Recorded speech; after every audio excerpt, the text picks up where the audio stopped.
Ya, baik. Mbak siapa namanya? Mohon maaf. Dita, Mbak Ita ya. Ya, ya, baik. Terima kasih banyak Mbak Ita ya. Ini langsung saya mulai Mbak Ita. boleh dong, Langsung langsung beli. aja. Oke, siap Mas Ardo. Ya, baik. Ya, baik. Terima kasih. Saya mohon izin share ya. Sudah muncul ya sharing saya, mohon izin Mbak Ita. Sudah. Sudah ya, baik. Sebentar. Ya, baik. Selamat siang. Terima kasih Mbak Ita dan juga Mas Ardo atas kesempatannya. Sebelumnya saya sampaikan ucapan terima kasih ya telah mengundang saya di sini sebagai narasumber untuk menyampaikan ya, beberapa hal maaf, terkait dengan tema yang kita usung pada siang hari ini. Mungkin bincang-bincang gitu, tapi tentunya kalau bincang-bincang nggak ada tujuannya kan kurang menarik juga. Nah, sehingga saya membuatkan sebuah tema untuk kita diskusi pada siang hari ini itu mengenai jiwa wirausaha ya. Sebelumnya saya ucapkan Om Swastiastu, Wassalamualaikum warahmatullahi wabarakatuh. Salam sejahtera untuk kita semua dan tentunya salam sehat ya. Semoga di tengah pandemi ini saya temui adik-adik semua dan kakak semua dalam keadaan sehat selalu ya. Mas Ardo juga sehat selalu Mas Ardo ya. Siap, sehat beli. Baik, terima kasih ya luar biasa. Jadi saya melihat ini Saka Milenial ya menjadi wadah atau organisasi yang sangat menarik sekali yang tentunya itu pasti akan sangat bermanfaat bagi teman-teman semuanya yang mengikuti ataupun terlibat di dalam wadah atau organisasi Saka Milenial ini. Nah, mungkin ada pepatah mengatakan tak kenal maka tak sayang. Mohon izin saya menyampaikan beberapa sedikit profil ya terkait dengan eh, profesi saya dan juga bidang usaha yang saya sedang geluti. Ya tentunya mungkin di sini saya harus memunculkan beberapa usaha dan lain sebagainya yang saya sampaikan ke adik-adik semua ya tujuannya biar Anda semua termotivasi gitu loh, termotivasi. Bukan ada maksud apa tapi tujuannya untuk memotivasi teman-teman semuanya bahwa kita bisa melakukan berbagai hal dan berbagai kegiatan ya tentunya dalam dalam era sesuai dengan namanya era milenial itu sangat sangat berpotensi sekali ya. Kita sangat berpeluang sekali untuk melakukan suatu usaha yang positif gitu. Nah, nama saya Imade Purwantara, tadi sudah disampaikan oleh Mbak Ita, sudah disebut ya. Saya saat ini ditugaskan atau mendapat mandat sebagai Direktur Politeknik Nasional Denpasar dari tahun 2018 dan sekaligus juga di bidang lembaga yang lain itu sebagai Direktur Wisma Informatika Indonesia juga dan juga saya memiliki beberapa rintisan usaha gitu ya, beberapa usaha yang saya geluti yang tentunya mohon maaf apa yang saya sampaikan ini bukan bermaksud apa-apa, bukan bermaksud menyombongkan diri dan lain sebagainya, tapi untuk teman-teman gitu ya, untuk memotivasi teman-teman agar lebih giat lagi dan lebih berusaha lagi untuk melakukan segala sesuatunya ya. Nah, saya punya beberapa usaha yang saat ini masih berjalan yaitu Umah Habi Farm. Nanti saya akan boleh sharing-sharing sedikit tentang Umah Habi Farm itu seperti apa, bagaimana saya membangunnya. Kemudian ada juga toko plastik ya, toko plastik atau mungkin lebih tepatnya selain plastik juga tisu dan lain sebagainya semua dijual di sana. Kemudian saya juga menggeluti trading forex, kripto ya mungkin teman-teman milenial, sahabat milenial pasti sudah tidak asing lagi dengan hal seperti itu ya, trading forex, kripto, saham itu mungkin ya. Itu juga saya sedang geluti saat ini. Nah, tentunya untuk mencapai ke sana saya akan ceritakan perjalanan hidup saya gitu. Dan tentunya nanti kita bisa memetik dari perjalanan itu yang mungkin bisa teman-teman ambil bagaimana saya membangun jiwa usaha dalam diri saya, bagaimana saya memetakan perjalanan hidup saya itu perlu saya ceritakan juga ke teman-teman. Mudah-mudahan itu bisa memberikan manfaat bagi kita semua. Nah, sering orang mengatakan semuanya itu berawal dari mimpi gitu ya. Saya ini sebenarnya manusia biasa, biasa saja ya. Teman akrabnya Mas Ardo dulu ya waktu kuliah ya. Namun saya juga punya mimpi gitu, punya mimpi. Yang mungkin mimpi itu tertanam di dalam diri saya ya, tertanam dalam diri saya dan dan juga saya selalu sampaikan lewat doa mimpi-mimpi tersebut. Gitu ya. Dan mungkin tidak banyak teman-teman yang saya tahu gitu. Bahkan Mas Ardo pun tidak tahu gitu, apa mimpi saya, gitu, apa cita-cita saya. Karena itu saya tanamkan dalam diri. Gitu. Saya tanamkan dalam diri.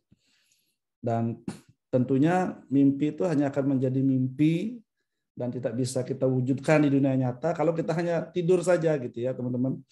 Jadi kita harus mewujudkannya dengan usaha dan kerja keras. Pasti itu ya. Usaha dan kerja keras. Nah, saya pun dulu waktu kuliah ataupun waktu SMA murid ataupun mahasiswa yang biasa saja yang suka bergaul dengan siapa saja. Ya, harus terbuka. Karena kalau menurut saya untuk kita meraih masa depan maupun kesuksesan maupun wirausaha, networking itu sangat penting. Jadi jangan pernah sekalipun kita menutup diri untuk berinteraksi dengan orang lain. Karena semua orang itu punya kelebihan. Kalau kita lihat kekurangannya saja, tentunya kita tidak akan bisa bergaul kemana-mana gitu. Sehingga networking itu saya rasa sangat penting. Jadi waktu kuliah, waktu SMA, ya saya suka bersosialisasi dengan teman-teman, kemudian suka bangun networking. Ya. Tapi saya juga punya sebuah mimpi yang mungkin tidak pernah saya ceritakan kepada siapapun. Ya. Kecuali pada diri saya dan pada Tuhan tentunya ya. Karena beliau yang maha menentukan, yang mungkin akan bisa mewujudkan apa yang menjadi mimpi kita. Nah, yang menarik ketika saya lulus SMA, saya merenung lulus SMA, nanti saya kuliah kemana, nanti saya mau jadi seperti apa. Itu saya dari lulus SMA itu saya sudah mulai terbesit gitu dalam pikiran saya ya. Dan lulus SMA sekarang dengan dulu mungkin agak sedikit berbeda ya. Saya tuh lulusan tahun 99 ya. Mungkin di bayangan teman-teman wah kayaknya jadul banget gitu ya. Padahal saya dan Mas Ardo mungkin merasa baru setahun yang lalu rasanya gitu. Nah, jadi tahun 99 itu informasi sangat sedikit sekali, tidak seperti sekarang ya. Sekarang itu kan informasinya apapun itu mudah diakses. Jadi kalau zaman dulu itu sangat sulit diakses informasi dan kita mencari informasi pun agak kesulitan gitu. Nah, namun waktu itu saya sudah punya mimpi gitu ya. Dan mimpi itu saya gambarkan yang saya sebut ya dengan roadmap. Ya, dengan roadmap. Kalau saya menyebutnya itu sebuah roadmap. Dan kalau sekarang saya menyebutnya roadmap kehidupan. Ini yang sering saya ceritakan kepada mahasiswa-mahasiswa saya. Ya, jadi mahasiswa saya walaupun saya ngajar mata kuliah misalnya pemrograman ya karena basic saya IT, tapi saya juga memberikan hal seperti ini ke mereka yaitu tentang roadmap kehidupan. Jadi kita harus memiliki peta perjalanan kehidupan kita ya buat adik-adik semua ya. Bukan saya bermaksud menggurui, tapi saya di sini menceritakan pengalaman saya ya. Jadi saya dulu punya namanya roadmap kehidupan. Bahkan sekarang pun saya punya ya. Di mana roadmap kehidupan itu saya buat tujuan yang nyata dan jelas. Misalnya, wah saya pengen punya mobil Ferrari gitu. Boleh nggak? Ya boleh aja. Itu kan menjadi salah satu tujuan Anda. Gitu. Jadi saya punya tujuan yang jelas dan nyata. Nanti saya ceritakan apa roadmap saya. Ya, saya buka nanti. Mungkin Mas Ardo pertama kali tahu dia ya sekarang ini. Jadi saya punya roadmap kehidupan. Yang pertama kita harus punya tujuan yang jelas dan nyata dalam mission roadmap itu. Kemudian kita tanamkan dalam diri, dalam hati yang terdalam saya. Saya tanam pokoknya. Saya pengen seperti ini. Nanti saya harus begini, saya tanam dalam diri. Kemudian, saya dulu bukan orang yang rajin sembahyang ya. Terus sekarang mungkin karena sudah umur, ya sudah agak menua gitu, mau tidak mau kita harus lebih mendekatkan. Tapi kalau dulu saya tidak terlalu rajin sembahyang, berdoa. Tapi kalau saya berdoa, saya akan sampaikan apa yang menjadi tujuan-tujuan saya kepada Tuhan. Ya. Kemudian saya mengucapkan lewat doa dan poin nomor 4 ini itu seringkali tidak saya sampaikan kepada siapapun sehingga ada yang tahu bahwa saya itu punya cita-cita atau punya mimpi seperti ini yang tergambar dalam roadmap kehidupan saya. Dan kadang-kadang sering kaget juga teman-teman itu wah kok bisa ini gitu. Mereka enggak tahu gitu. Bahwa itu sudah memang saya sudah planningkan mau seperti itu gitu. Tapi mungkin akan lebih baik kalau disampaikan ya. Karena saya mungkin waktu itu belum punya rasa percaya diri yang cukup bahwa saya merasa kayaknya sulit nih mencapai itu gitu. Jadi saya benar-benar simpan dalam hati. Tapi saya tetap aktif bergaul dengan siapapun tetap ya. Kemudian yang kelima tetap harus diusahakan. Apa yang sudah menjadi roadmap kita ya. Kalau saya menyebutnya itu perjanjian saya dengan Tuhan lah gitu. Ya. Jadi Tuhan saya pengen menjadi seperti ini, nanti umur sekian saya pengen menjadi seperti ini, tolong wujudkan mimpi-mimpi saya ya. Semacam proposal ya. Saya rasa penting itu. Jadi proposal itu kita ajukan bukan hanya ke perusahaan tapi kepada penguasa jagat raya juga perlu kita ajukan proposal seperti itu ya. Nanti saya akan berjanji melakukan ini. Jadi saya usahakan. Nah itu kira-kira gambaran roadmap yang saya buat. Nah namun nyatanya roadmap yang saya miliki dulu ketika tamat SMA itu seperti ini teman-teman ya. Dan ini saya buat ya, ketika saya menjelang lulus, setelah saya lulus SMA ya, mau kuliah ya, saya sudah punya semacam roadmap pada diri saya. Bahkan orang tua saya nggak tahu. Mungkin seperti tadi karena saya belum begitu percaya diri untuk menyampaikan itu. Saya punya roadmap yang pertama itu lulus SMA saya akan kuliah komputer. Pokoknya komputer aja. Waktu itu kan jarang ya. Waktu itu belum begitu booming IT. Waktu itu masih sangat jarang. Pokoknya di IT, di komputer. Karena di Bali waktu itu belum ada kampus IT, akhirnya saya kuliah di Jogja. Dan dalam roadmap tersebut saya susun juga, saya kuliah itu maksimal 4,5 tahun. Kok bikin target kok 4,5 tahun, kenapa nggak 4 tahun atau 3 tahun gitu. Ya saya logis saja sih ya. Saya juga tidak terlalu mengejar akademik saja, tapi saya juga perlu networking. Saya mikirnya gitu. Saya perlu punya banyak teman, perlu punya banyak sahabat, perlu punya banyak rekan ya. Karena saya yakin itu kan pasti menunjang karir ataupun usaha yang akan kita mungkin suatu saat kita akan miliki gitu. Jadi saya 4,5 tahun itu saya rasa cukuplah untuk kita belajar, untuk kita bersosialisasi, untuk kita melakukan aktivitas-aktivitas yang positif ya. Jadi selama saya kuliah 4,5 tahun ya banyak hal yang saya lakukan ya. Sama Mas Ardo tuh diajak ini terus main gitar terus ya. Kemana-mana bawa gitar gitu. Kalau enggak main game ya, tapi saya ikuti itu. Saya ikuti let it flow lah gitu ya.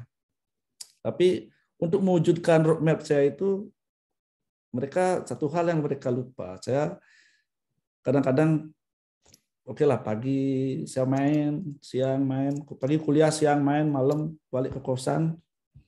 Karena kosan sendiri ya, kadang saya atur waktu di malam itu untuk update knowledge saya. Ya. Jadi saya punya keinginan yang sangat kuat gitu, sehingga saya harus punya waktu untuk update knowledge skill saya. Jadi saya juga belajar walaupun teman-teman nggak tahu gitu. Jadi mereka tahunya saya tuh mainan aja gitu. Tapi kok bisa tamat gitu. Jadi saya belajar juga. Dan waktu itu memang karena dunia IT saya ambil menariknya, syukurnya saya menyukai programming waktu itu ya, programming. Ya bolehlah dibilang cukup bisa, cukup mumpuni saya di dunia programming gitu ya.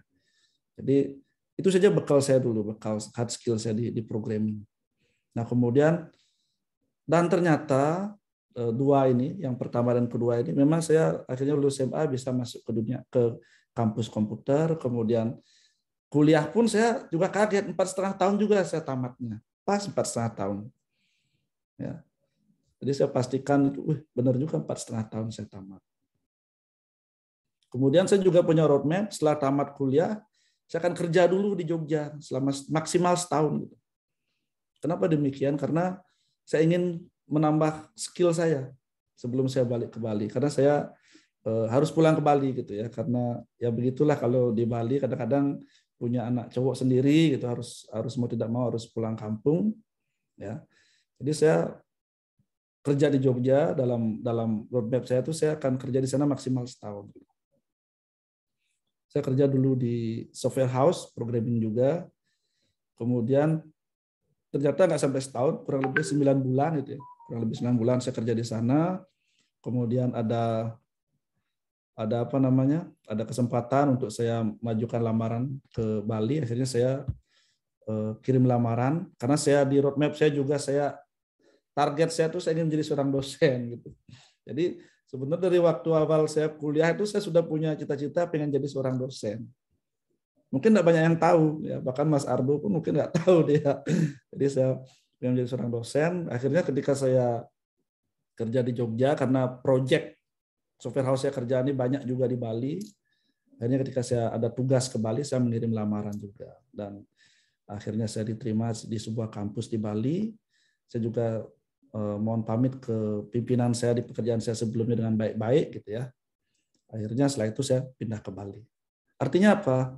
Artinya roadmap yang saya susun ini astungkare, alhamdulillah, puji Tuhan gitu ya, diterima oleh Tuhan gitu dan diwujudkan gitu.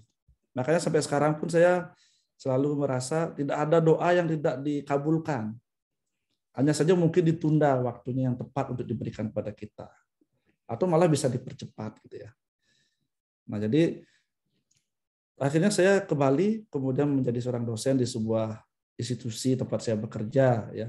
Bahkan sampai saat ini masih terkait gitu, masih terkait walaupun beda lembaga tapi masih terkait. Nah, itu jadi saya ingin sampaikan di sini pada teman-teman semua, mungkin ada yang masih SMA atau masih kuliah, dari sekarang bangunlah itu ya, roadmap penting itu. Proposal untuk diri Anda, proposal untuk Tuhan. Tuhan, saya pengen seperti ini. Setelah susun dalam roadmap perjalanan kehidupan yang akan saya buat. Setelah ini ada nggak? Ada, tapi tidak perlu saya sampaikan ya. Harus punya istri, harus punya anak dan lain sebagainya. Nah, satu lagi, saya dulu pengen punya anak 4 gitu. Itu juga saya masukkan di roadmap saya dan benar ya, anak saya 4. Nah, kemudian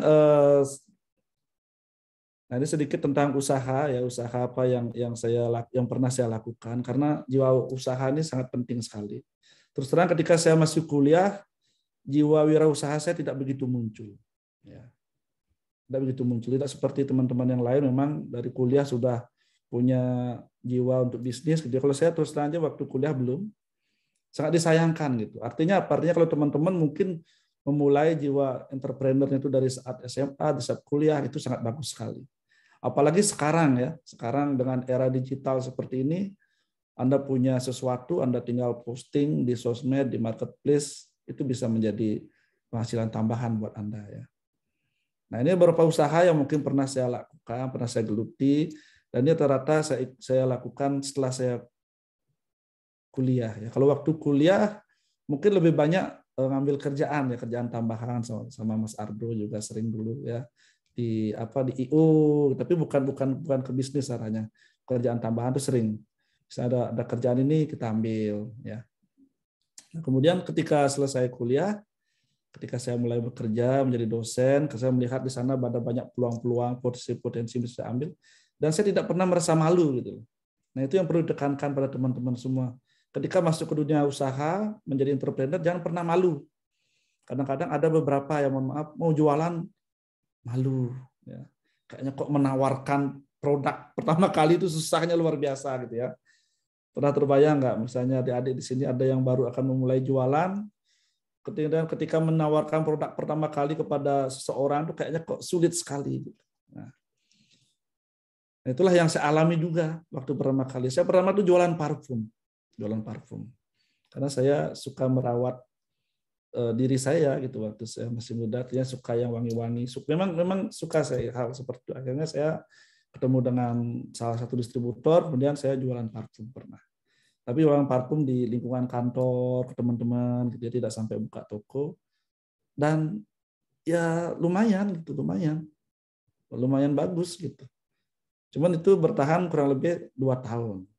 Karena setelah itu saya sudah berganti posisi dan lain sebagainya, saya tidak memungkinkan saya untuk melakukan atau meneruskan usaha saya itu.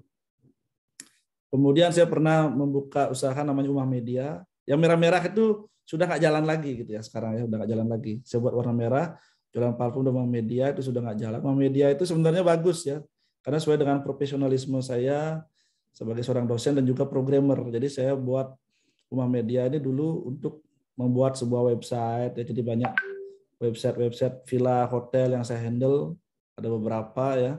Kemudian dulu ada tren namanya SEO, mungkin ada yang dari IT di sini pernah mendengar SEO, Search Engine Optimization ya. Itu juga saya handle beberapa villa dan hotel ya. Namun seiring dengan berjalannya waktu, ya kembali karena saya memang bekerja dan saya fokus di pekerjaan saya, akhirnya itu baru ketika saya menjabat di Politeknik ini, akhirnya saya tutup dulu Umah Medianya. Saya tidak bisa terjun secara langsung karena memang butuh waktu juga dan umur juga. Kadang-kadang saya harus begadang sampai malam untuk membuat proyek, menyelesaikan proyek ya, walaupun memang sudah ada timnya, tapi saya bukan tipikal orang yang bisa kerjakan ini, selesaikan. Nah, itu kurang bagusnya saya di sana gitu. Saya harus terlibat juga di dalamnya untuk memastikan semuanya berjalan dengan baik. Nah, akhirnya sementara Umah Media ini saya tidak aktifkan ya. Selain itu juga ada kejenuhan. Saya bekerjanya sudah di bidang IT, kemudian basicnya memang di IT, jadi ada kejenuhan di sana gitu. Jadi kerja tambahannya juga di IT, jadi kurang menyenangkan gitu bagi saya. Akhirnya saya memulai usaha yang lebih familiar, yang lebih menyenangkan bagi saya. Saya membuat Umah Bifam. Nanti saya jelaskan tentang Umah Bifam ini seperti apa. Kemudian toko plastik, kemudian saya beralih ke perkebunan ya.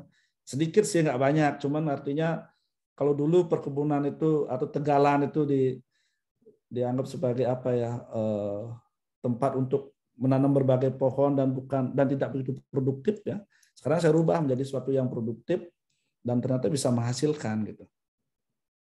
Kemudian trading tetap jalan ya, trading saham maupun kripto. Nah, itu usaha-usaha yang pernah saya lakukan. Nah, kemudian ini saya membangun Umah Bifam ya. Ini saya bangunnya di kampung saya ya, di kampung. Kalau saya tinggalnya di Denpasar, tapi kampung saya di Tabanan gitu.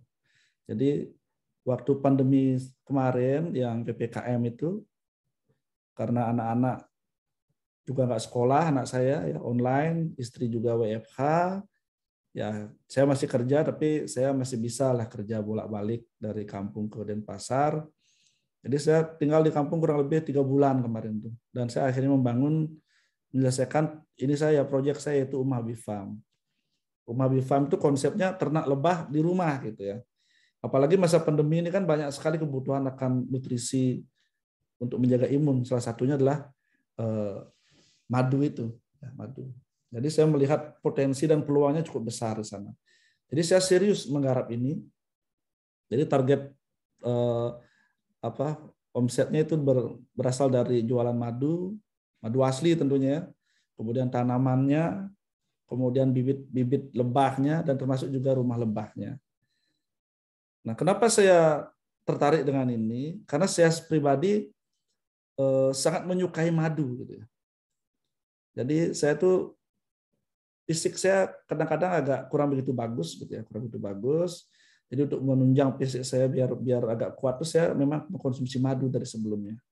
Nah, namun saya sering karena pengalaman yang kurang pengetahuan yang tidak begitu baik tentang madu, dan juga mungkin madu yang saya dapatkan juga kurang bagus gitu ya. Sehingga akhirnya saya mendapatkan banyak madu yang mungkin ya tidak bagus ataupun madu yang tidak asli gitu. Sehingga dari sana saya merasa wah, ini saya harus nggak boleh nih seperti ini gitu ya. Kasihan kalau ada orang lain nanti beli madu dapatnya yang palsu. Sehingga saya mau nggak mau beternak. Saya belajar dengan teman-teman saya yang di B dulu beternak lebah gitu ya. Saya akhirnya beternak di rumah.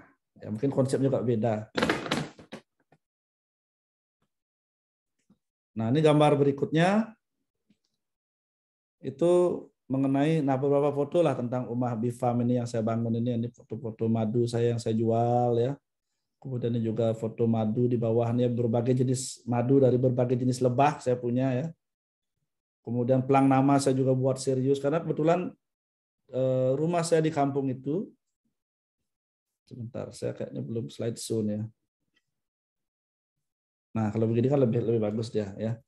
Nah, jadi kebetulan rumah saya di kampung itu di pinggir jalan raya, daerah jalur pariwisata juga. Mungkin kalau Anda ke Bali itu biasanya pasti akan datang ke jogger, kemudian ke Bedugul. Nah, kampung saya itu melewati jalan itu, sehingga saya buat dia cukup bagus depannya. Tujuannya nanti selain untuk pembelian ke teman-teman, ke keluarga, ataupun secara online, saya juga berusaha menjaring untuk wisatawan. Ya. Ini buktinya kemarin sudah ada beberapa kali kunjungan itu setelah PPKM sudah dibuka ini, ada bule yang ketika lewat dia mampir, akhirnya beli dia madu gitu ya, lumayan lah gitu ya. Kemudian itu, nah ini saya mengirim nih ya, saya ngirim bunga, saya ngirim rumah lebah. Jadi kadang-kadang ada yang pesen, ya saya kirim aja. Di rumah saya sudah ready nih stoknya nih ya, bunga air mata pengantin namanya disukai lebah ya.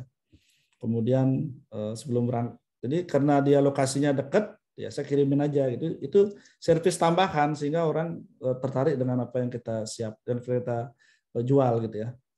Kemudian saya juga kalau di Bali itu namanya tebo. Tebo itu kayak tegalan tapi di rumah ya. Jadi kalau di kampung-kampung biasanya di Bali itu di depan itu rumah, di belakang itu kayak tegalan ya. Kalau Mas Ardo bilang lu pernah main ke rumah, wah rumahmu kok ada hutannya deh gitu.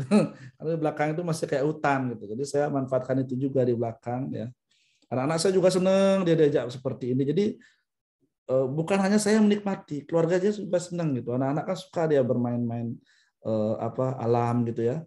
Dibandingkan kalau saya kemarin berbisnis di rumah media itu, saya sibuk sendiri, nggak bisa bareng sama anak-anak. Nah di sini yang saya sukai adalah saya bisa melibatkan anak-anak saya untuk menyiapkan rumah madu, rumah lebah, menyiapkan pohon. Mereka sangat senang sekali dan antusias sekali. Ya. Nah ini beberapa strategi yang mungkin saya lakukan untuk di usaha Umahabi Farm saya ini. Nah yang pertama, kita harus memahami usaha kita. Ya. Jadi kalau adik-adik nanti membangun sebuah usaha, apapun usaha yang adik-adik bangun, itu adik-adik harus memahami. Walaupun saya membangun usaha saya itu katakanlah baru 6 bulan gitu ya, tapi sebenarnya saya mempelajarinya sudah dari 2 bulan sebelum usaha itu dibangun. Jadi tidak serta-merta kita langsung bangun gitu aja, enggak. Kita harus mempelajari dulu. Kalau sekarang kan banyak sekali media untuk belajar, ya. YouTube, internet, banyak sekali. Jadi saya juga mencari informasi di sana. Saya pelajari dulu, kadang-kadang istri saya, pokoknya ayah mau bikin apa lagi nih gitu pertamanya kan. Jadi saya pelajari, saya tonton informasinya, akhirnya saya bangun dan bisa berjalan gitu. Jadi kita harus memahami usaha kita, apa yang kita bangun, kemudian kita harus membangun brand juga. Paling tidak brand image kita. Jadi kalaupun kita brand dari usaha kita belum ada, tapi brand image kita sudah kita bangun. Mulai dari posting di sosial media yang kita miliki ya. Misalnya Anda jualan madu gitu ya, posting aja sesuatu tentang madu. Manfaat madu, lagi 3 harinya lagi posting tentang ini. Oh berarti orang itu berpikir, oh ini expert di madu nih, ahli madu gitu. Sehingga ketika mereka mencari informasi tentang madu, mereka akan membutuhkan informasi dari Anda. Dan pastinya harus terhubung dengan sosial media ya. Anda boleh cari Umahabi Farm ya di sosial media. Kemudian terhubung juga dengan marketplace. Kemudian keluarga dan teman tentunya. Untuk memulai usaha itu pasti untuk mengawali kita perlu support dari keluarga dan teman. Makanya saya selalu sampaikan networking itu harus tetap dijaga. Dengan teman, dengan sahabat, dengan keluarga. Ya. Jadi ketika teman saya dan keluarga saya tahu saya jualan madu, mereka berbondong-bondong beli. Ya sebagai bentuk support untuk kepada kita aja sebetulnya. Tapi akhirnya karena mereka tahu manfaatnya, mereka jadi langganan kita. Saya sudah punya langganan tetap dari keluarga dan juga teman saya. Karena madu itu adalah kepercayaan. Itu yang saya petik dari saya jualan madu ini. Kuncinya di sana di akhir itu. Madu itulah kepercayaan. Bangunlah kepercayaan itu kepada orang. Karena sekali kita memberikan yang tidak asli, tidak baik, mereka pasti akan hilang. Ya. Sehingga usaha ini masih tetap berjalan karena saya membangun kepercayaan itu. Nah kemudian sebelum nanti saya jelaskan tentang politeknik, nah itu usaha yang saya lakukan. Jadi kalau dalam ini saya selain punya usaha juga berkarir gitu ya. Jadi saya bukan pengusaha saja. Jadi saya berkarir. Nah, mungkin saya mau izin menyampaikan cerita perjalanan karir saya gitu ya. Bukan bermaksud, sekali lagi bukan bermaksud untuk menggurui, bukan bermaksud untuk menyombongkan diri, tapi lebih kepada menceritakan, kemudian nanti teman-teman bisa ambil kira-kira apa yang bisa teman-teman ambil manfaatnya nanti ya. Yang pertama seperti yang saya sampaikan tadi, di roadmap saya itu saya akan bekerja di Jogja selama maksimal setahun. Lalu saya kerja di software house namanya APL Jogja. Itu kurang lebih 9 bulan ya, tidak sampai setahun, 9 bulan.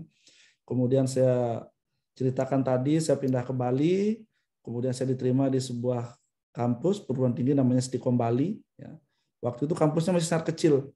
Saya pun waktu itu masih ragu-ragu sebenarnya, tapi ya memang jodoh saya mungkin di sini. Dan sekarang kampus ini sangat besar sekali ya. Jadi tahun 2005 itu saya bekerja sebagai dosen dan juga programmer di sana. Jadi rata-rata sistem yang ada di sana itu saya yang membangun pertama kali ya. Seperti sistem perwalian ya untuk pengambilan KRS, kemudian sistem akademik, keuangan dan lain sebagainya. Itu saya bangun. Kemudian tahun 2008 itu saya diberikan kepercayaan gitu ya untuk menjadi kaprodi D3 Manajemen Informatika ya. Karena waktu itu saya sudah menikah, jadi saya minta izin sama istri, kemudian istri setuju, jadi saya ambil gitu. Saya ambil peluang itu. Jadi jangan pernah kesempatan itu hanya datang sekali, jangan pernah menolak kesempatan yang baik. Kemudian 2008, kemudian tahun 2010 saya diangkat lagi sebagai kaprodi S1 Sistem Komputer. Dan Astungkare di tahun 2014 ya.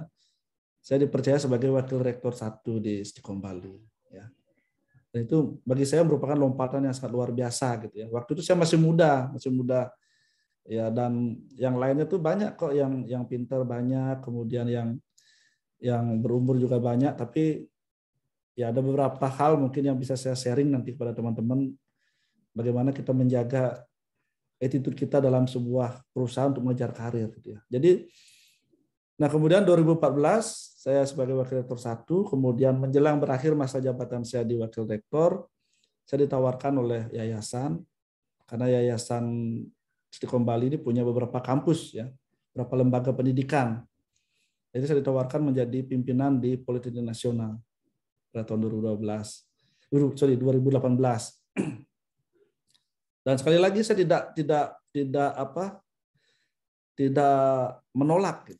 Saya terima, walaupun waktu itu saya tahu kampus ini masih dalam posisi yang belum stabil gitu ya, masih terpuruk boleh dibilang ya kampus ini. Tapi saya ambil.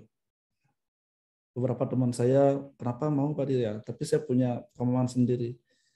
Ya, jadi saya ambil, kemudian saya jadi direktur di Politeknik Nasional sampai sekarang, kemudian juga direktur di Bisma Informatika Indonesia. Lembaga pendidikan juga ya di saat yang bersamaan, jadi saya dipercaya menjabat di 2 lembaga tersebut gitu. Jadi itu merupakan bagi saya pribadi prestasi yang luar biasa gitu ya. Apakah sudah sukses? Ya kalau kesuksesan kan susah diukur ya. Kalau sudah punya mobil Ferrari baru dibilang sukses kan susah, tapi paling tidak apa yang sudah saya cita-citakan, apa yang sudah saya bangun dalam roadmap kehidupan saya, peta perjalanan kehidupan saya itu sudah bisa saya capai, sudah bisa dikabulkan oleh Tuhan gitu. Itu saya merasa sudah sukses di sana gitu. Tapi secara finansial ya belum tentu mungkin ya, secara finansial belum. Nah, kemudian saat ini saya lebih banyak di karir itu berkecimpung di kampus Politeknik Nasional ya, dan juga lembaga Bisma Informatika. Nah, izinkan saya menjelaskan sedikit tentang Politeknik Nasional. Nah, kampus ini punya 3 program studi, D3 akuntansi, D3 usaha perjalanan wisata, dan D3 teknik elektronika. Jadi ketika saya masuk ke kampus ini memang banyak hal yang harus saya perbaiki gitu. Tapi bagi saya itu adalah sebuah tantangan. Dasar saya pribadi, saya menyukai tantangan. Dan ketika tantangan itu saya capek, kadang saya jenuh. Jadi misalnya ketika ditugaskan di posisi A, ketika saya masuk, kayaknya ada tantangan gini-gini. Ketika saya masuk, nanti ketika tantangan itu sudah bisa saya selesaikan, beberapa tahun itu kadang saya jenuh. Ya, jadi saya menerima tantangan setiap saat itu pada dari pimpinan saya gitu. Nah, jadi pendidikan nasional di mana sekarang pendidikan vokasi kan sangat digembar-gemborkan oleh pemerintah ya, artinya sangat disupport oleh pemerintah. Karena memang pendidikan vokasi seperti politeknik ini mampu menjawab permasalahan bangsa kita, di mana masalah pengangguran dan lain sebagainya. Karena memang politeknik itu dia mensyaratkan 60% praktek, 40% teori. Kebalik dengan akademik ya. Kalau akademik kan 60% teori, 40% praktek. Jadi kalau adik-adik lulus SMA itu ingin masuk ke pendidikan tinggi itu ada 2 jalur, pendidikan akademik atau pendidikan vokasi. Nah, ini bikin saya kasih pemahaman dulu sedikit. Jika ingin lulus nanti kuliah bekerja, lebih condong pendidikan vokasi karena pendidikan vokasi itu 60%-nya praktek minimal ya, 40%-nya teori. Nah, kemudian ketika saya masuk di Polnas, saya sudah mulai berbenah berbagai hal. Nah, salah satunya misalnya saya ada kegiatan-kegiatan mahasiswa untuk praktek di luar kampus. Ini saya lakukan sebelum kebijakan kampus merdeka loh ya. Kalau sekarang kan sudah umum ini karena sudah kampus merdeka itu wajib memang ada kegiatan seperti ini. Tapi ini saya lakukan sebelum ada kebijakan kampus merdeka. Jadi mata kuliah A, ini anak-anak harus praktek di lapangan. Jadi saya tugaskan mereka minta dosennya untuk ngajak mahasiswa ke lapangan langsung praktek ya. Dan juga kita ada kegiatan-kegiatan entrepreneur setiap minggu dulu sebelum pandemi ya, dan sebelum kebijakan kampus merdeka itu setiap minggu ada kita di lapangan Puputan Renon ya. Kalau di Denpasar itu kan yang lapangan yang besar lapangan Puputan Renonnya. Nah, jadi kita juga menyiapkan mahasiswa kita di sana ya, sehingga jiwa entrepreneur itu juga ada di sini di kampus kami. Kemudian saya juga meningkatkan kerjasama karena saya yakin dan percaya bahwa untuk menjadi lembaga yang besar, untuk menjadi manusia yang bagus saja kita harus banyak menjalin networking, apalagi sebuah lembaga ya.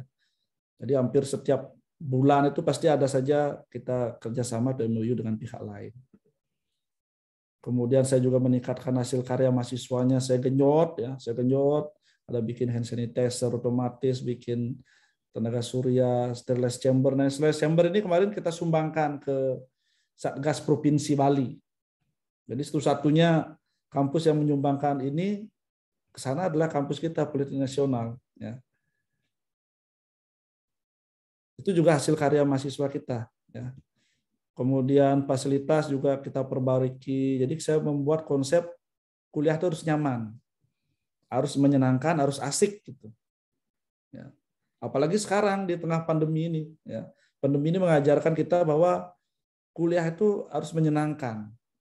Kenapa demikian? Karena kuliah itu di kampus itu kita akan ketemu dengan dosen dalam konsep dosen memfasilitasi mahasiswa. Ya. Jadi saya buat kampus itu untuk nyaman ya. Dan sekarang juga yayasan karena melihat perkembangan yang bagus sudah mulai membangun gedung baru nih ya, gedung baru. Kita sekarang sudah sedang membangun gedung sebelah gedung yang ada sekarang ini sedang dibangun gedung lagi lantai 3 ya untuk menunjang proses pembelajaran menjadi lebih baik. Dan saya rasa 2018 saya di sini 2019 lah ya. 2019 kurang lebih karena dia di masa transisi kurang lebih 3 tahun saya di sini, saya merasa berkembang dengan sangat baik, dengan sangat pesat gitu ya. Tentunya memang karena didukung oleh tim-tim saya juga ya. Kita bangun tim, karyawan-karyawan kita bangun biar semangat untuk melakukan aktivitasnya.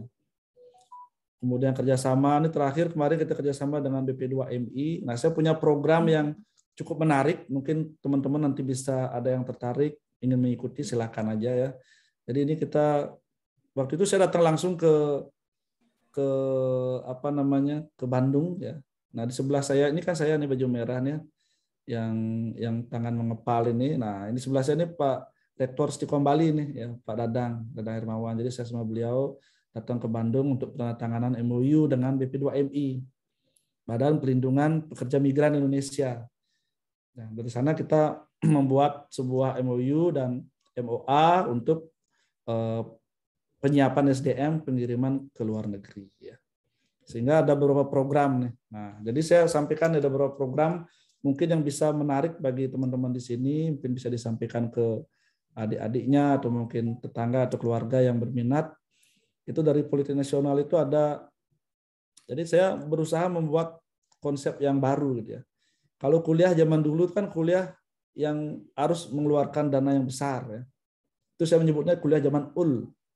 Ya, kalau anak saya bilang ul itu ul banget gitu ya. Kuliah zaman ul. Jadi kuliah itu harus bayar dan lain sebagainya. Kemudian kuliah zaman now itu kuliah yang bisa gratis, dapat beasiswa dan lain sebagainya. Tapi kuliah masa depan itu kuliah itu menghasilkan. Jadi kami di sini membuat program kuliah masa depan, kami menyebutnya itu kuliah yang menghasilkan, yang mendapatkan income. Bagaimana caranya? Kita di Polnas itu ada 2 program. Yang pertama program kerja ke Jepang, kerjasama dengan BP2MI tadi. Jadi kami di sini menyiapkan SDM-nya, nanti P2MI yang membantu menyalurkan mahasiswa kita untuk kerja ke Jepang. Itu penghasilannya luar biasa. Kerja ya, bukan magang. Kalau magang ke Jepang masih banyak juga yang melakukan magang ke Jepang, tapi penghasilannya lebih sedikit. Tapi kalau kita ini bisa sambil kerja ke Jepang. Kemudian program yang kedua, program magang di Singapura. Jadi bagi teman-teman yang tidak mau keluar negeri, tetap ingin di dalam negeri, bisa magang di Singapura secara online. Dan itu menghasilkan. Kalau saya hitung-hitung, yang program magang di Singapura ini, kuliah Anda jadinya gratis. Kuliah Anda jadinya gratis dan penghasilan Anda sampai tamat itu sekitar 100 juta. Kan bagus sekali ya nggak? Selesai magang, saya magang, kuliah gratis, magang dapat uang, tamat dapat uang ya. Kemudian nanti kalau bisa mau bikin usaha silakan pakai uang untuk bikin usaha.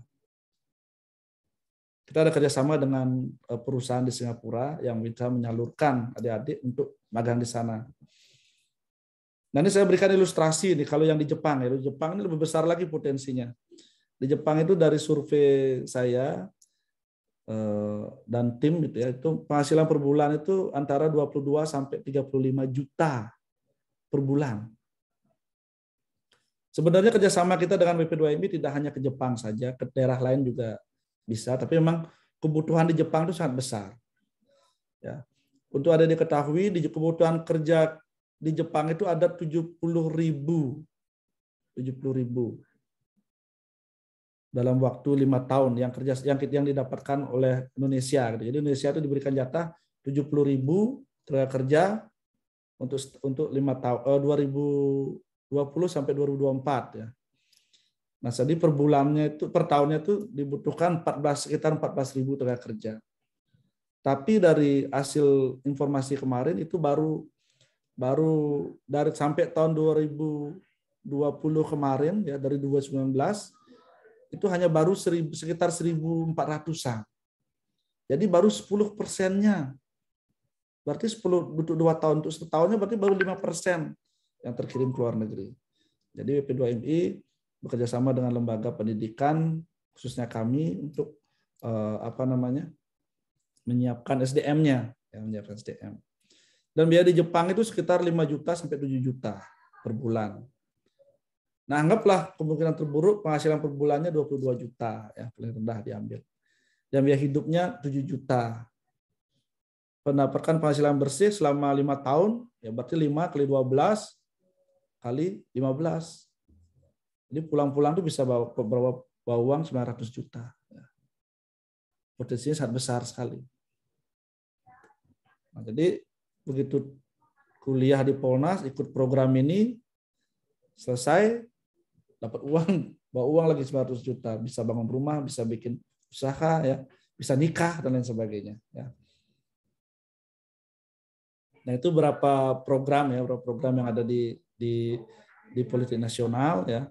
Nah, jadi dari hal-hal yang saya sampaikan tadi, saya ingin menyampaikan bahwa ada beberapa hal penting yang perlu kita miliki, baik dalam kita berkarir maupun dalam kita membangun wirausaha ya. Baik ada berkarir maupun bangun wirausaha. Yang pertama adalah soft skill. Tolong soft skill-nya selalu ditingkatkan ya. Soft skill itu seperti attitude kita ya, attitude kita terhadap atasan, terhadap orang lain, cara kita berkomunikasi dengan orang lain. bahkan sampai kemampuan manajemen. Ya. Bagaimana caranya melatih soft skill? Ya seperti ini, Anda tergabung dengan komunitas, ya, Anda tergabung dengan organisasi, itu salah satu cara untuk melatih soft skill Anda. Kalau hard skill itu sangat penting juga. Tapi biasanya kalau pengalaman saya, hard skill itu untuk kita entry, untuk kita masuk. Ya. Misalnya kerja di perusahaan apa misalnya A, dia membutuhkan seorang graphic designer gitu misalnya. Ya Anda harus menguasai graphic designer. Kan tidak mungkin cuma bisa komunikasi itu bagus tapi tidak menguasai kan tidak diterima ya nggak. Anda harus menguasai itu. Tapi untuk menunjang karir Anda ke depan itu soft skill-nya perlu ditingkatkan. Soft skill-nya wajib dimiliki. Bagaimana attitude Anda, komunikasi Anda dengan tim Anda, bagaimana Anda komunikasi dengan atasan, dengan pimpinan, bagaimana kemampuan manajemen Anda. Itulah yang akan membawa karir Anda menjadi lebih baik. Ya. Kadang-kadang banyak yang lupa gitu ya. Fokus di hard skill-nya saja. Soft skill-nya diabaikan. Akhirnya karirnya tidak begitu baik. Jadi untuk menunjang karir itu soft skill sangat penting. Dan yang kedua, bangun kepercayaan.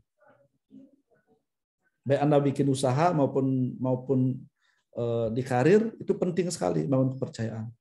Kepercayaan terhadap atasan, kepercayaan terhadap pimpinan, owner, ya, kepercayaan terhadap orang lain kalau Anda punya usaha itu harus dijaga.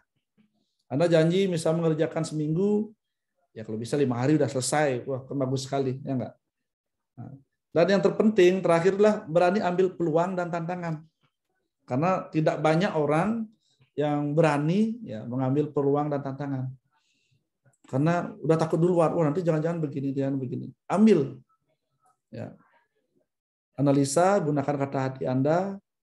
Kalau itu bagus, silakan diambil. Harus berani mengambil peluang dan tantangan. Nah, itu beberapa hal penting yang mungkin bisa saya sampaikan dari cerita-cerita saya tadi ya. Mohon maaf sekali lagi, saya tidak bermaksud menggurui, tidak bermaksud menyombongkan diri gitu ya. Tapi dari cerita tersebut ada beberapa hal penting yang perlu Anda catat ya seperti ini ya, soft skill, bagaimana bangun kepercayaan, bagaimana kita berani ambil peluang ya. Baik, saya rasa itu mungkin yang bisa saya sharingkan ya di siang hari yang cerah dan membahagiakan ini ya. Mudah-mudahan apa yang saya bagikan ke teman-teman, apa yang saya sharingkan ke teman-teman itu bisa memberikan manfaat bagi Anda semua ya, dalam baik Anda berkarir maupun dalam berwirausaha. Saya rasa demikian, saya kembalikan ke Mbak Ita ya. Saya tutup dulu dengan Parama Santi, Om Santi Santi Om. Wassalamualaikum warahmatullahi wabarakatuh. Salam sejahtera untuk kita semua. Waalaikumsalam warahmatullahi wabarakatuh. Oke, baik. Terima kasih, Bli. Begitu. Oke, baik. Jadi kita harus mengembangkan soft skill, hard skill, dan apa saja tadi yang sudah disampaikan oleh Iman Desmia tidak menggurui kok. Tapi kita dari sini tuh kami termotivasi, Kak. Begitu. Iya. Jadi kayak abis nanti kita bakalan bikin roadmap seperti Ya, yang betul. direkomendasikan tadi. Oke, dari kakak-kakak ada yang ingin bertanya. Langsung aja nih. Raise hand. Boleh loh. Oke, Kak Titis. Baik Kak, izin bertanya. Seringkali di dalam implementasi rencana terdapat kendala dan rintangan yang tidak dapat kita duga, seperti masalah pemasaran. Nah, kira-kira bagaimana cara mengatasinya? Lalu, apakah kita wajib untuk membuat rencana alternatif? Terima kasih. Ya, baik. Saya langsung jawab aja ya, Mbak Ita ya. Ya, baik. Terima kasih, Titis ya. Memang kadang-kadang rencana itu tidak berjalan dengan mulus gitu. Itu sudah biasa kita terjadi gitu ya. Ketika kita merencanakan sesuatu, ternyata rencana tersebut tidak sesuai dengan target. Misalnya kita menargetkan penjualan bulan ini katakanlah 100, tapi yang tercapai malah cuma 50 atau malah kurang dari itu. Nah, tentunya di dalam sebuah usaha itu merupakan hal yang biasa. Ya, namun tetap kita harus, kalau dari pengalaman saya mencari celah di mana kira-kira kekurangannya gitu. terutama di bidang marketing misalnya. Sekarang lagi ngetren apa? Apakah kita sudah melakukan berbagai upaya dalam marketing tersebut? Harus tetap selalu belajar. Jadi walaupun kita sudah bekerja, walaupun kita sudah berusaha, kita harus tetap belajar ya, mencari referensi, mencari informasi di internet ataupun diskusi dengan teman-teman ya. Saya lebih sering begitu. Jadi ketika saya di kampus pun saya ada waktu dengan beberapa rekan-rekan di kampus ya atau staf saya, itu saya ngobrol kira-kira masukannya apa gitu. Kadang-kadang mereka bisa memberikan masukan yang sangat bagus gitu. Walaupun posisinya mohon maaf masih staf gitu, tapi bisa memberikan masukan yang sangat baik. Dan juga dengan teman-teman mungkin bisa di-sharingkan kira-kira apa strateginya yang bisa dilakukan gitu ya. Nah, misalnya saya rasa untuk sekarang itu kalau marketing berkaitan dengan digital marketing itu menjadi hal yang sangat penting sekali Mbak Titis ya. Kalau boleh tahu usahanya apa Mbak Titis ya? Belum ada Kak, cuma sekedar tanya buat Oh sharing-sharing. gitu, belum ya? Wah, udah takut duluan berarti nih. Nanti kalau gagal gimana gitu ya? Saran saya gini, kadang-kadang kalau kita menyiapkan sesuatu terlalu detail, akhirnya nggak jadi. Pernah nggak terbayang gitu ya? Misalnya kita udah janjian sama teman-teman nih, nanti bulan depan tanggal sekian kita ngumpul ya, gitu. Sudah dicatat tanggalnya semua sudah oke, akhirnya batal, ya nggak? Karena sudah di-prepare dengan baik. Tapi malah sesuatu yang artinya jangan juga terlalu tidak menyiapkan gitu. Disiapkan tapi kalaupun ada rintangan nanti tengah jalan pasti ada peluang untuk kita memperbaiki itu. Sebagai contoh misalnya saya ketika jualan madu ini, ketika Umabi Farm ini jalan, awalnya saya hanya jualan madu saja. Jualan madu dari teman saya. Teman saya ternak, dia menghasilkan, itu yang saya jual. Tapi kemudian terjadi karena pemasukannya kurang dan juga kepercayaan orang untuk membeli madu kan butuh, ini benar nggak ini ternaknya gitu kan. Nah jadi saya buat juga tempat Umabi Farm tersebut. Jadi sambil jalan Mbak Titis ya, saran saya sambil jalan, sambil nanti ketika tantangan itu ada dicari solusinya. Kalau dari sekarang kita terlalu memprepare, jika begini nanti begini, jika begini nanti begini, akhirnya nggak jadi gitu ya. Kadang-kadang kan itu yang sering terjadi. Kadang-kadang kita takut nanti ada nggak yang beli ya. Nah contohnya yang saya ceritakan tadi kebun saya ya. Kalau di tempat saya itu rata-rata tegalan itu isinya pohonnya banyak. Nangka sedikit, durian sedikit, pepaya sedikit. Jadi tidak begitu produktif dalam artian dari sisi ekonominya tidak memberikan imbas yang begitu tinggi gitu, hanya untuk kepentingan konsumsi sehari-hari saja gitu. Nah, akhirnya saya di kampung itu tegalan saya ratakan semua. Saya tanamin dengan jambu kristal. Nah, memang di awal orang tua saya juga nanti ada nggak yang beli? Itu kalau ada yang beli gimana? Nanti kalau gini gimana gitu ya. Udah takut duluan, tapi saya bilang udah jalan aja dulu nanti sambil kita lihat di mana ada kelemahannya sambil kita perbaiki gitu. Tapi ya akhirnya ketika panen ternyata kebutuhan itu banyak gitu. Menyalurkannya mudah sekali gitu. Begitu panen misalnya dapat 20 kilo, ada yang mau beli nggak? Kita tinggal share di sosial media ya. Dan sekarang cepat itu nggak sampai sehari itu bisa habis gitu. Jadi kadang-kadang ketakutan kita muncul di awal untuk melakukan sesuatu karena kita merasa nanti jangan-jangan usaha saya gagal, jangan-jangan bisnis saya nggak ada yang beli dan lain sebagainya. Ya.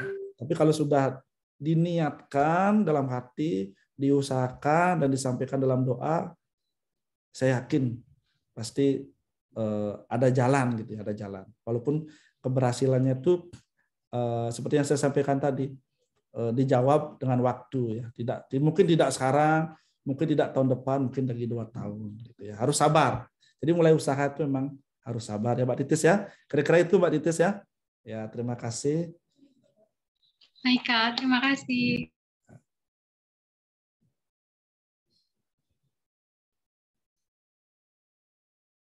Oke, terima kasih Kak Titis. Mungkin dari kakak yang lain nih. Boleh nih langsung aja nanya. Oke, jadi jangan takut untuk berwirausaha dulu ya Kak. memplanningkan sesuatu boleh, tapi jangan nanti ketakutan itu membuat Anda untuk takut beraksi gitu. Dan Ya. mimpi akan hanya jadi mimpi tanpa aksi. Mbak Ita, mohon izin, nih ada yang Ya, nanya via chat, bisa saya ini Pak? Enggak, Mbak oh Ita ya? boleh Kak. Ya, ini ada dari SMA Negeri 2 Grabag ya. Ini ada yang menanyakan, Kak izin bertanya, bermain internet yang menghasilkan uang selain bermain game, berjualan online, serta bermain medsos, apa ya Kak? Itu ya, baik. Mungkin boleh saya jawab ya Mbak Ita ya. Ya, jadi terima kasih pertanyaannya nih dari adik dari SMA Negeri 2 Grabag ya. Memang internet itu sekarang berkembang dengan sangat pesat ya. Tidak hanya fungsinya untuk kita mencari informasi, bertukar informasi, tapi kita bisa manfaatkan untuk hal yang lebih baik, yaitu menghasilkan uang gitu ya, menghasilkan pundi-pundi di sana. Nah, memang banyak sekali peluang yang bisa kita ambil ketika kita manfaatkan internet itu. Salah satunya adalah pastinya yang paling mudah berjualan online. Kalau misalnya adik-adik sudah punya usaha atau punya produk dijualkan secara online, itu sangat dimungkinkan. Atau mungkin tidak perlu punya produk, cari produk lain itu juga bisa ya. Nah, saya punya pengalaman yang menarik dulu ketika saya kan ada kelas berjualan online gitu ya di suatu kabupaten di Bali. Nah, jadi 7 hari sebelum saya mengajar kelas di sana, saya harus praktekkan dulu gitu. Jadi waktu itu ada dagang, dia jual tali layangan ya. Kalau di Bali itu kan kalau lagi musim layangan tuh rame Mbak ya, rame. Jadi sampai ada yang jual tali layangan. Itu saya mampir ke tokonya dia, Pak ini berapa satu? Dia bilang itu 75. Bukan 90. Kalau saya ambil banyak bisa kurang, bisa. Saya ambil 10 ya, saya bayar 75 satu sebelum itu. Oh iya gitu. 75 satu. Tapi saya nggak langsung beli gitu. Saya titip aja dulu gitu. Tapi saya pasti beli Pak sebenarnya. Oh ya, yang penting sepakati harga dulu. Terus saya foto, saya upload, saya posting, ternyata laku. Dan saya jual itu 150. Itu udah 100% untungnya, ya enggak? Tapi itu untuk contoh aja kemarin itu saya ngajar, saya langsung tunjukkan pada saat saya mengajar di sana itu. Nah, sehingga berjualan online itu sebenarnya bisa sangat mudah untuk dilakukan. Tapi yang jelas bangun kepercayaan. Jangan sekali-sekali kita melakukan sesuatu itu dengan maksud yang kurang baik, apalagi sampai menipu dan lain sebagainya gitu ya. Nah, selain itu juga kalau saya sendiri seperti yang sempat saya singgung di awal itu, saya melakukan trading forex, ya trading saham, kemudian kripto juga ya. Tapi adik-adik sebelum ke sana sebaiknya dipelajari dulu, ya apapun itu dipelajari dulu. Itu bagus sekali ya, trading kripto itu sangat menarik sekali di era sekarang ya. Kenapa demikian? Kenapa saya tertarik di sana gitu? Saya terus terang aja baru nih ya, mungkin belum begitu expert juga. Kalau ditanya detail juga saya belum bisa menjawab dengan detail sekali. Tapi yang saya menarik adalah saya pernah melihat tayangan di televisi di YouTube itu orang-orang Abu Dhabi ya kan kaya-kaya itu ya, punya mobil-mobil mewah-mewah itu, orang luar negeri. Ketika ditanya, kenapa kamu bisa kaya gitu? Ada yang wawancarai gitu. Dia bilang, saya ikut Bitcoin. Saya trading kripto. Kenapa kamu bisa kaya? Saya trading forex. Rata-rata jawabannya seperti itu. Makanya setelah saya mendengar itu, saya langsung mencari informasi gitu.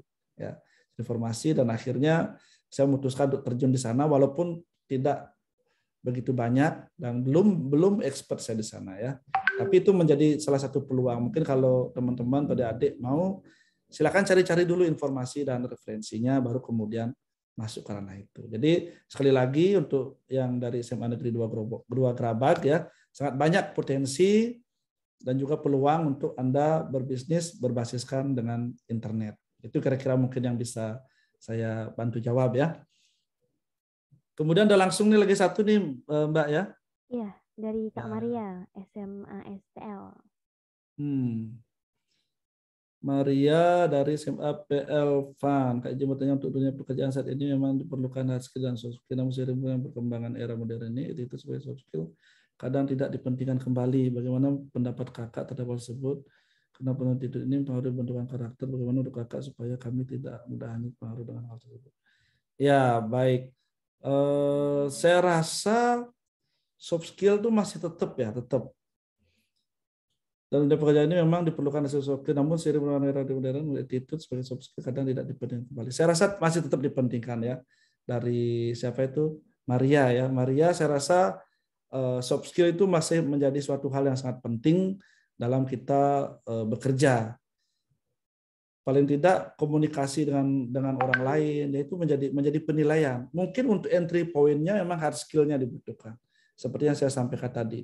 Ketika Anda ingin bergabung dengan perusahaan A, misalnya dia mencari tenaga yang bisa misalnya bisa web designer, ya Anda harus punya hard skill-nya itu.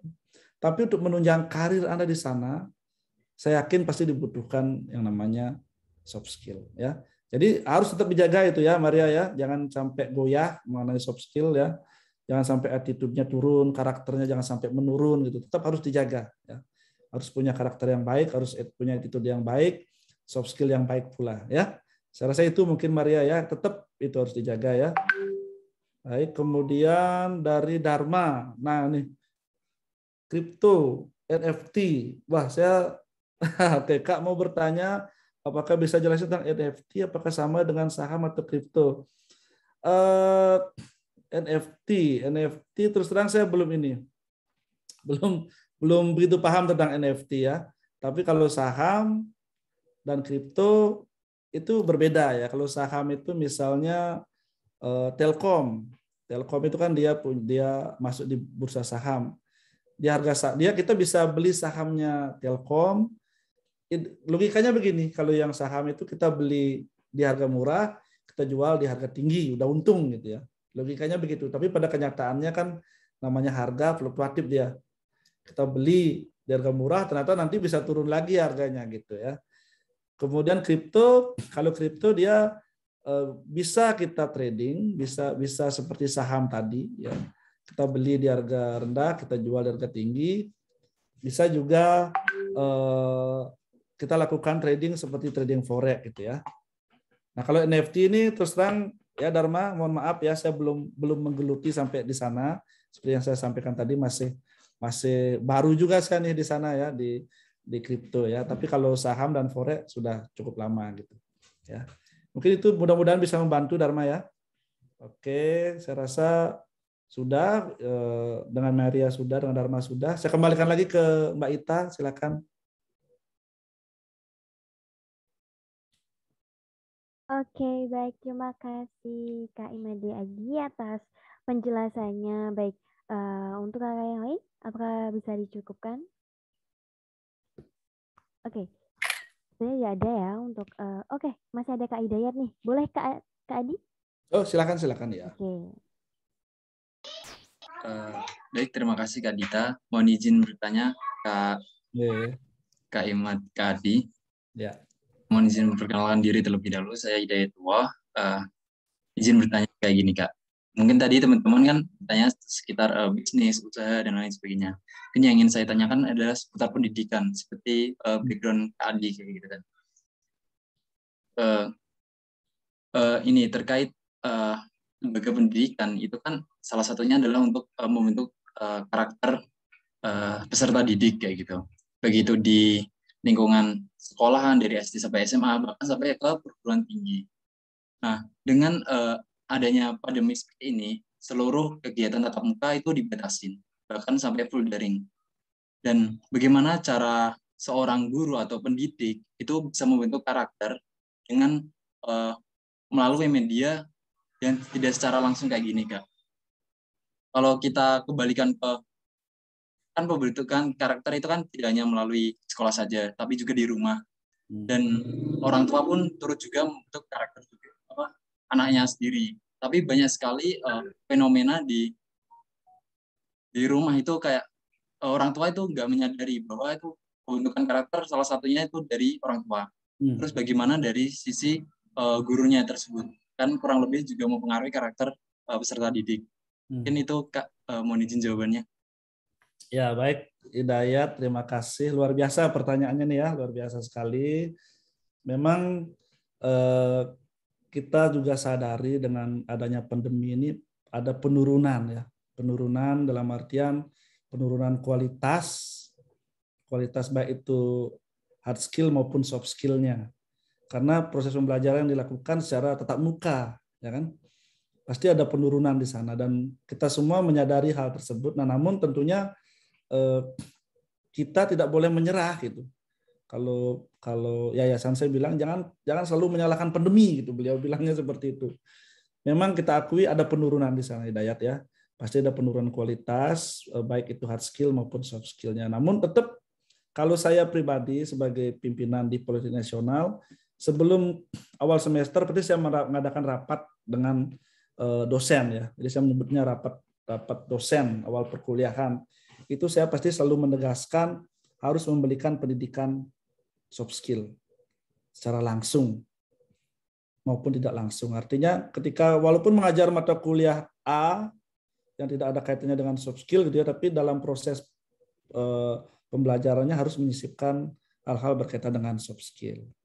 Jadi harus tetap dijaga itu. Memang seperti yang Dayat sampaikan tadi menjadi tantangan juga sebetulnya itu di kami juga di lembaga pendidikan dan orang tua juga, betul juga itu ya. Ketika saya misalnya anak-anak saya nih, saya punya anak SMP, SD, TK, yang satunya masih bayi, yang 4 anak saya sudah. Nah, jadi yang karakternya beda-beda sekali SMP, SD sama TK itu. Nah, ketika mereka awal pandemi memang sulit sekali menyesuaikan. Bagaimana nih kira-kira mendidik karakternya ya?